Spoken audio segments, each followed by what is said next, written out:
All right, Scaz, you and I just watched the last the last 2 minutes of the Cavaliers beating the Boston Celtics on Sunday night, December 1st, 2024.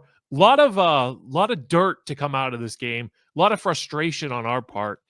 Um, the decision that I go back to was Porzingis. It's under 45 seconds in the game, and he goes for a layup down 4 points. And they make the two free throws, but it was a sign, it was a point, it was a show of something that the Celtics, it felt like, didn't do in the second half, and that was play their three ball game. Instead, it was Tatum missed layup with 1:15 to go. Tatum missed layup with 45 seconds to go. Porzingis misses the layup, but gets fouled, and he goes for two free throws. This is all after or in the midst of Donovan Mitchell, who makes 11 points in a row. Deep threes, layups, all of it. Just kind of a clunky ending for the Boston Celtics as they lose to the Cavaliers in a game that, like, they were without Derek White, they're without Jaylen Brown, but you should have enough to beat the Cavaliers, Scaz. Yeah, I agree. I thought that this was a winnable game. Obviously, going into it, I'm sure fans kind of felt mixed emotions with those two guys out, but very winnable game. Peyton Pritchard played a good game. Tatum, his 11 30-point game of the season. But the one that stood out to me was actually the one I know we just watched it together, but with 15 seconds ish left, the inbound to Peyton Pritchard. I hated the play design, hated the execution of it. He basically comes off like it's almost like Donovan Mitchell was setting the screen for him. He comes like around Donovan Mitchell's shoulder directly to Holiday. Hated that. Absolutely hated the play design. You're basically running him into the corner where there's already two Cavaliers. Felt rushed. Felt just poorly executed. There should have been some double screen, Tatum screen, Porzingis screen, Horford, anybody, anything. We know they want to get the ball into Pritchard or Tatum's hands in that moment. And, there've been few and far between coaching mistakes or, bad ATOs or just inbound plays in general. I thought that one really stood out to me because of the timing and just, you don't see the Celtics look like that often where they just kind of put themselves in a bad situation. And Peyton Pritchard put himself in a bad situation there. And we've constantly praised him. He played great again today, but that was not what you're looking for in the final 20 seconds of a basketball game. It looked like it was so they line up three in the backcourt. They rush, they have two offensive linemen, I'll call them for lack of a better way of putting it. And Peyton Pritchard runs to the basketball. And it's almost like he grabbed Donovan Mitchell by the hand, be like, oh, hey, come with me. Like, let's hold hands down the basketball court. And it looked like the play before Pritchard was fouled, it was going to be, he gets it, he gives it to Holiday, who might have had an open three off of the inbound, like a step in, a three from the elbow of the curvature of the 3-point line. Pritchard gets fouled, he gets sent to the line. I wonder too, like, if they would consider, like, if you foul somebody beyond the 3-point line, you get 3 free throws no matter what. Like, that's something in line. But you're right, Scaz. The play call and the play execution was just poor. Like, if you want Peyton Pritchard, who's your buzzer beater option, your buzzer beater threat, run him to open space. Like, there's no reason why he's coming to the basketball and where there's a cluster bleep of players there. It's aggravating. It's a bad play call. It's a bad execution of the play. And it's frustrating because the Celtics should have won this game. They're up, and as you said before we hit record, the Cavs scored 43 points in the fourth quarter. That is unacceptable. And a lot of that has to do more with the Celtics not playing the three ball like they usually do, and just going into this lazy ISO ball where Tatum has it, and it's like, I don't like this, but I've got the matchup on Garland, and that's what I want, so I'll just take him to the rack. No, like, the Celtics, when they are at their best, they're moving the basketball around, and they're getting that advantage, not the everybody's clustered at the rim 1-on-3 advantage. No, they turn that 1-on-3 advantage to a 3-on-1 and Horford's open for the 3-point shot. But Horford missed a couple of them late in the game. So there's that. Just, so frustrating, Scaz. Yeah, and I wonder if some of that was the Okoro, rolling up on his ankle a little bit, if that affected his shot late in that game. And it's crazy we've gotten to this point where the Celtics take, almost 53s tonight, and we're saying not enough. Not enough. It's just that's what their offense has become. That's what fans have come to expect, and we know it works. So on a night like tonight where they're just a little bit off, Sam Hauser gives him some good minutes. I'm sure we'll mention, Drew Peterson. He was all right tonight, but you really miss Derek White and Jaylen Brown defensively, and especially in that fourth quarter. You just mentioned it, 43 points in the fourth quarter. Just can't happen. The Celtics, we mention it. We're going to mention it every week. 25-point quarters is what they emphasize. They want 25-point quarters. I believe they had 0 25-point quarters against the Bulls. Against the Clippers, they had 2, the first and fourth quarter. The Clippers scored 16 points in the fourth quarter in that game. So you go from a game where your defense totally locks in, you allow 16 points in the fourth quarter against the Clippers. And then tonight you get 43 from the Cavaliers. Obviously a different beast. The Cavs are a much better team than the Clippers right now. There's no question there. But I think it just speaks to the defense of the Celtics and how much, Jaylen Brown and Derek White are directly correlated to that. So for me, it's a tough loss. It's a bad one. 43 points in any quarter is never good, but especially in the fourth quarter on the road when you have a chance to win a game, 2 top teams in the East. So yeah, absolutely a disappointing loss for this team. Celtics 2 of 9 in the fourth quarter from 3. Overall for the game, they were 17 of 49. That's 35% if I round up. Peyton Pritchard 3 of 10. And maybe that's why you don't go to Peyton Pritchard there. But then that violates the Joe Mazzulla, it's principle over emotion, or whatever it was that he said a few weeks ago that I highlighted in my mind, and we tried to play it and it didn't work. But like the play is to Pritchard. The play is to Pritchard, and it's still like that Porzingis layup and Tatum missing 2 layups. Those things, they can't happen. Hang on, I have to hit the cough button.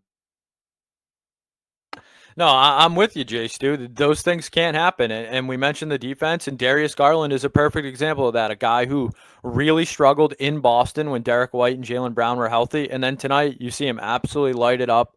Some clutch buckets, just looks a lot more comfortable out there. I mean, how could you not be, knowing that Jaylen and Derek aren't out there? So this is when they need guys to step up. Pritchard played a good game, 3 of 10 from 3, though. That's not good enough. Not for these guys, not for this team. Garland 5 of 12, 4 of 6 from 3. But it's Donovan Mitchell, 35 minutes, 35 points, 6 of 11 from 3-point. And in the fourth quarter, where's the fourth quarter? Fourth quarter, second half, fourth quarter only. Fourth quarter, 6 for 6, 4 of 4 from 3, 4 free throws, 20 points in the fourth quarter. Peyton Pritchard had 17 in the fourth quarter. So there's that. And oh, by the way, Jason Tatum had 17 in the fourth quarter, which they were slobbering about on the broadcast. Like, oh, Jason, I thought the Celtics offense in the second half looked terrible. And I can't stress it enough. It felt like in real time, it was just a bunch of ISO ball and there was limited ball movement. And I get the fact that Brown and White are out, but you are still good enough to beat the Cavaliers. You had them on the ropes, and they scored 43 in the fourth. 43 points, Scaz. 43. Just unacceptable. Just really frustrating. And there are misses at the end.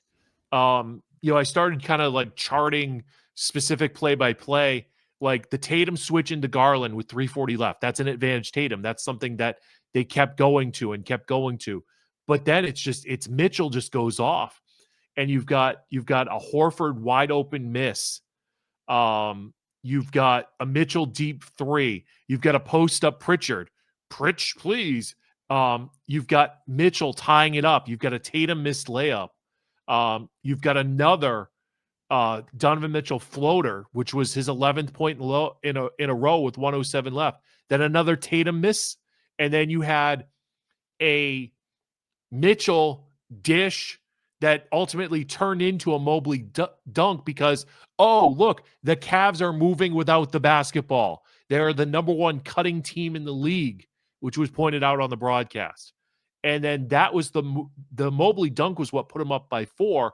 And then it goes to Porzingis. And that's the one that I just can't get back, that I just can't. And I'll go back and I'll watch the all 10 tape so I can see like why it ended up in that play. But just real time, it's like, no, you gotta get the 3 in there. That's what you do best. You get the 3, you get the open 3, you get the advantage on the outside on the perimeter, and they just didn't do that. Yeah, and I'm with you that the offense looked at a sink. And a big part of it to me is, when guys like Jaylen Brown and Derek White are out, obviously you want a guy like Peyton Pritchard to step up. But this is a team who's relied on Al Horford and relied on Drew Holiday in these situations in the past. And I don't want to bring up age because it's one game and Al has been so good. But tonight was a night where Al Horford and Drew Holiday weren't good. They just flat out weren't that good for you. Horford had 8 points. I don't think Drew Holiday scored until the fourth quarter. He ended with 4 points.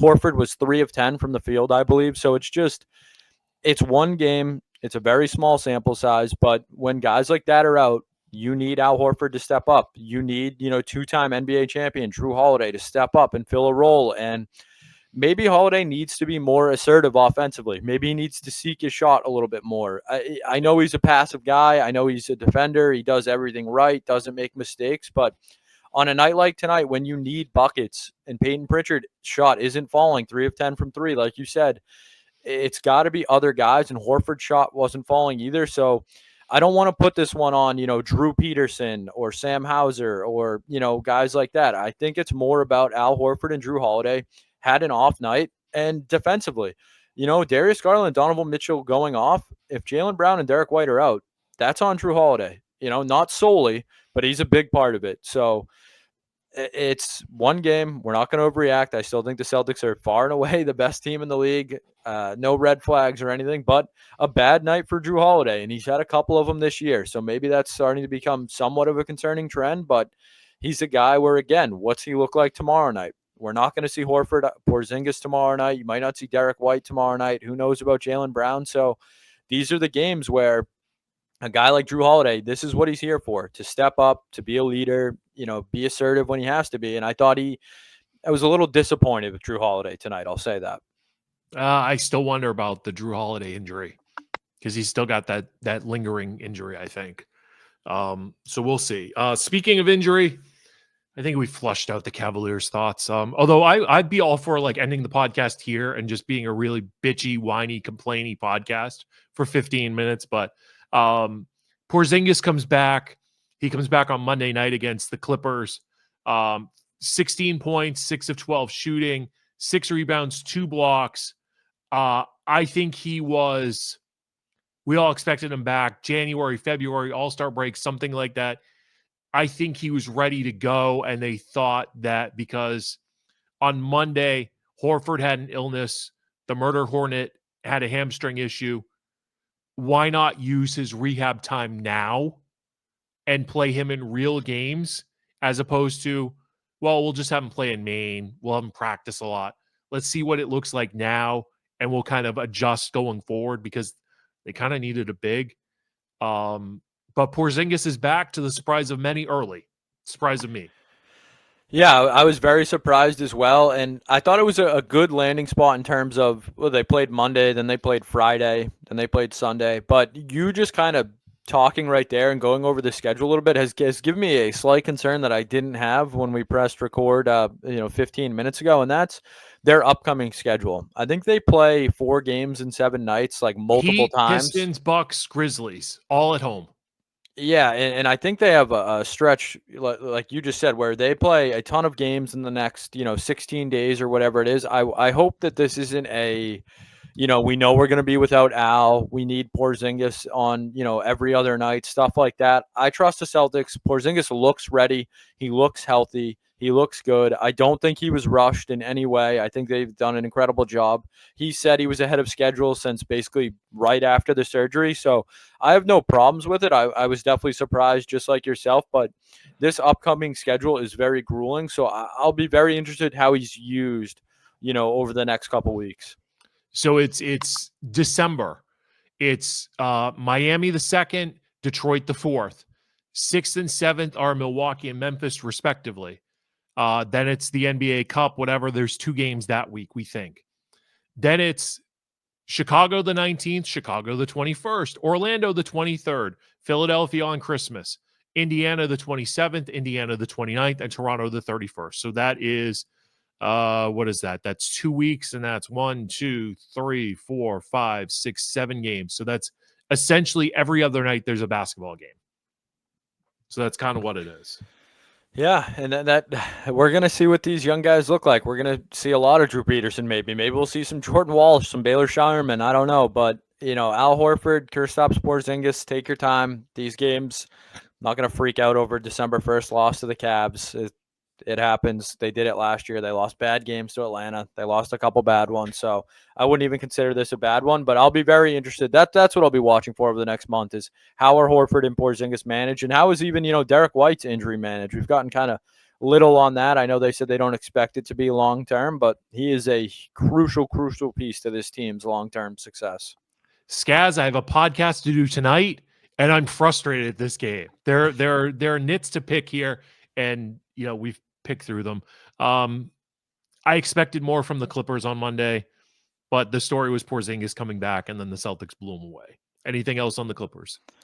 No, they stink. They're bad. I thought Tatum was good in that game, even though he couldn't score. 29 and 4, just kind of an efficient game, nothing crazy. The one thing that stood out to me, we could skip the Clippers if you want, but I thought Jaylen Brown against the Bulls. I did not think that was Jaylen Brown's best game. I don't know if it stands out more because the rest of the team was so efficient, but it's just Jaylen gets in these, I don't want to say shoot first mode, but the rest of Missoula ball, the whole Celtics offense is predicated so much on efficiency and finding open looks that I think when Jaylen has a night like he did the other night, it really sticks out. And then he doesn't play tonight, so obviously you'd like to see him bounce back soon. But did you have any takeaways from the Bulls game? My biggest frustration with the Bulls game, and it leads into the NBA Cup, is the point differential thing.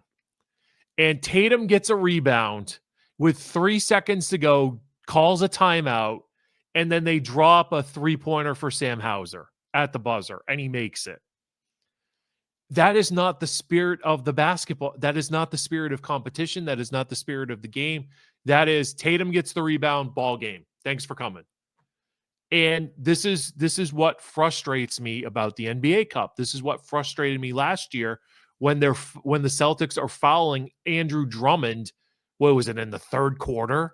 Because they had to win by a certain amount of points, because the tiebreakers are head-to-head and group stage, point differential, total points, and then prior season's regular season record. Like, those are the 4 tiebreakers for this NBA Cup. And it's not within the spirit of the game, and it makes it more difficult for a fan to follow, a casual fan to follow, which it's marketing is now more and more about the casual fan. Like, get that person to grip in. Is trying to figure out math going to grip in a casual fan? I don't think it is. And the part 2 to this that was frustrating for me was before the game, the NBA PR Twitter account sent out a tweet about the 6 different ways and outcomes of how the Celtics Bulls affect the NBA Cup and who goes to Vegas. And so that to me is like, if you were to say, head-to-head record is, I don't know, Scaz. Like, it's too small a sample size. And like, I have to do math on total points and point differential. So the Celtics had to win by 16 and had to have something else happen, and then they clinched. Well, they didn't win by 16, but they need to have a Sam Hauser 3-pointer because the third tiebreaker is total points. Like, that's confusing to me, and it's not something I really want to deal with. It's beyond confusing, and you couldn't be more right. I was talking to one of my buddies who covers the NBA for Underdog, and we had this exact same conversation earlier in the week. The tweet you're talking about from NBA PR, I have it pulled up on my phone right now. I was going to read it off, but it's honestly too much of a mouthful to even read off. But the 6 scenarios are basically Boston wins by 16 or more points in regulation, Detroit plus Orlando loses, Detroit wins, Orlando loses, and then this happens with Boston and Detroit. Like, it's the popsicle headache, as some people would say, is absolutely insane. And my buddy who's covered the NBA for years, he's like, I don't know what they have to do, whether it's regular season point differential, regular season records, conference records, like whatever it is, it just has to be more easy to consume. It's too convoluted. It's too all over the place. Like, no one should be breaking out a calculator to figure out the standings in the NBA Cup. I think you absolutely nailed it, Jay Stu. It's too much. It's a good idea on paper, and I get that the NBA doesn't want to take regular season records because then you get teams like the Pistons or the Raptors or even the Hawks who have beaten the Cavs and beaten the Celtics. A team like that who's not having a great regular season, but they're competing in the NBA Cup for some reason. They don't want to take that out of it. So I don't know exactly what they'll have to figure out, but they got to figure something out because we can't go into a game in November against the Bulls where the Celtics need 19 different scenarios to happen for them to move on in this, makeshift NBA Cup. It's just, as a fan, make it easier for us to consume your product, please. If they had a bigger sample size, that would probably help. And I wonder if they don't want to do that because they don't want this going later in the season because then teams are, resting guys and playoff seeding and all that. So it's, I don't know. The NBA needs to figure this out. That's above my pay grade. It also goes to Scaz. This thing needs stakes. Yeah. And it's a guaranteed playoff berth. So you get a team like, the Hawks won group 1 or group 3 or whatever because they beat the Cavs, they beat the Celtics. Like, what is yeah. So the Hawks have clinched a spot in Group C. Oh, I so don't want to do this. The Hawks right now are the 7 seed with a 10-11 record. So now this means something for the Atlanta Hawks. So I get that. That's something in December means something for the Hawks. I get that. But like the Hawks and like hypothetically speak, I don't want to do this. I don't want to do this. I'm going to stop myself. Yeah, I get that it means something for the Hawks because they had a couple of good games, right? But it's too confusing to the broader fan. It's confusing to the hardcore fan. Jay Stu, it means something to the Hawks. It means absolutely nothing to you or me. I don't care. You don't care. NBA fans, I would say in large part, do not care. And that's the problem. I don't care if the Celtics win the NBA Cup. It doesn't affect me in any way. It doesn't me either. Yeah, I care about the playoffs and the title. That's it. So good for the Atlanta Hawks. It's probably the only thing they'll ever win. So happy for them. But it means absolutely nothing to me. Yeah.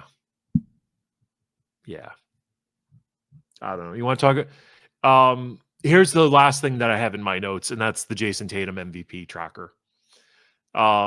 It's according to Basketball Reference, it's Jokic 1. And by the way, Denver is a mess. They're 10-7. The highlights that I've seen, they look like a mess, but yet Jokic has a 71% chance to win the MVP. Tatum is second at 9.3%. Tatum going into today, 28 points per game, 8 rebounds, 6 assists. Those are all rounded up.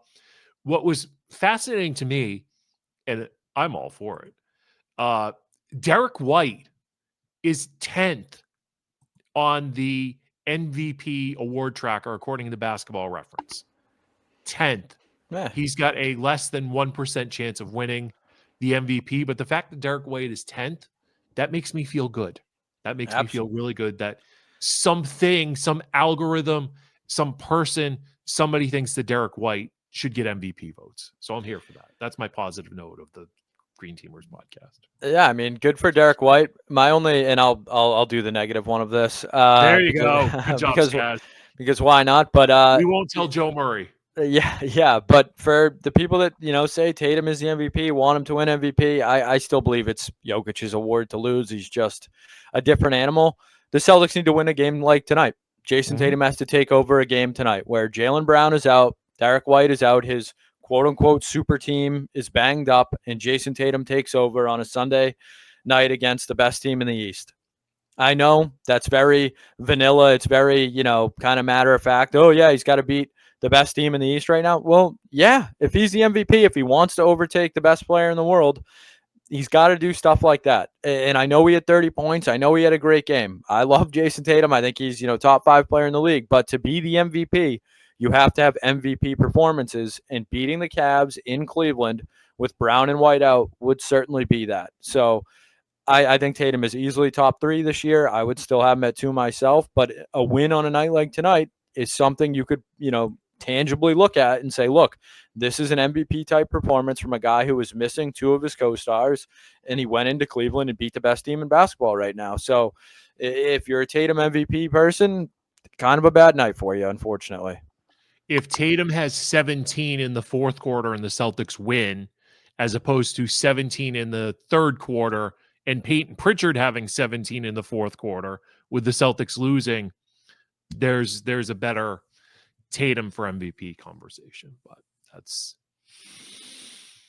I think I feel better, Scaz. I'm not sure though. I don't like this loss to Cleveland. You're upset about the offense, and I get it. I'm upset about the offense too. I'll be interested to go back and kind of watch why it was the way it was, because I think you had a much better feel for it in real time than I did.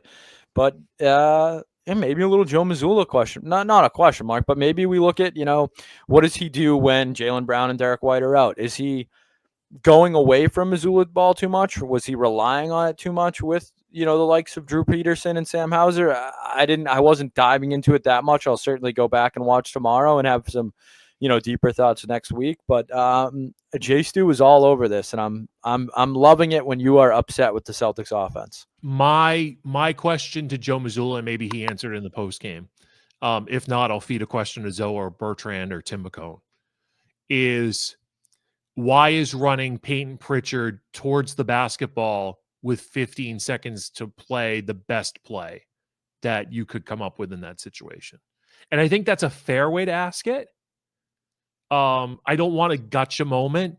I want like the reason why he thinks if the play is we're pushing Tatum and Horford and whoever else was on the court as kind of their offensive line blockers, and we're going to run Peyton because Peyton's the decoy to get Holiday the basketball off of the inbound. And again, I have to rewatch this to make sure that I have all the particulars right.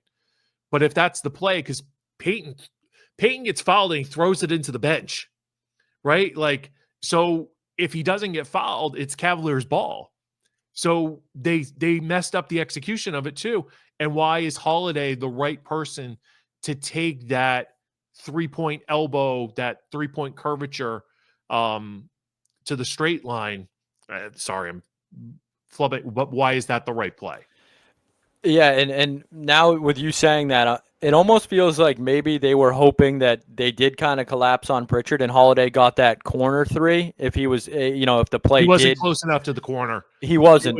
He would have been right in front of the coach's box. It just didn't develop. I don't know. Maybe that's what. But even if that was the play, why on a night like tonight when Holiday has 4 points and hasn't been aggressive, is that the play? So I think it's more than a fair question. I think it's a really good takeaway.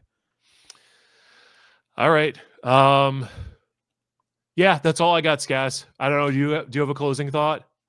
Not really. Just do 3 games, 2 good wins, 1 bad loss. It's, we're going to have a lot more to talk about next weekend with a slate of games on deck. I'll be excited to see Marcus Smart for the first time against the Celtics. That's kind of a storyline for this week. I don't care about the Heat anymore. Jimmy Butler and Eric Spoelstra don't care about the regular season, so why would I for them? And then the Bucks on Friday night. Yeah, Bucks on Friday, and then Marcus Smart on Saturday. So a very good week of Celtics basketball, and I think we'll learn a lot with some guys banged up. We'll see what happens. See who gets some minutes, and they might even need to make a move at some point. We'll see. Milwaukee 10-9, by the way. So Woof. they're overcoming Doc Rivers and his flaws. There's the jab to end the show on. All right. Next week we'll talk to you hopefully with some more positive news. But check us out during the week where they'll be talking about the Patriots. Derek May. Oh, that's tremendous. And did the Red Sox get Juan Soto? Who knows? Maybe El Rio Red Sox season ticket holder this week. I don't know. There you go. Anywho, everybody have a good week of green teaming. I know Scaz and I will.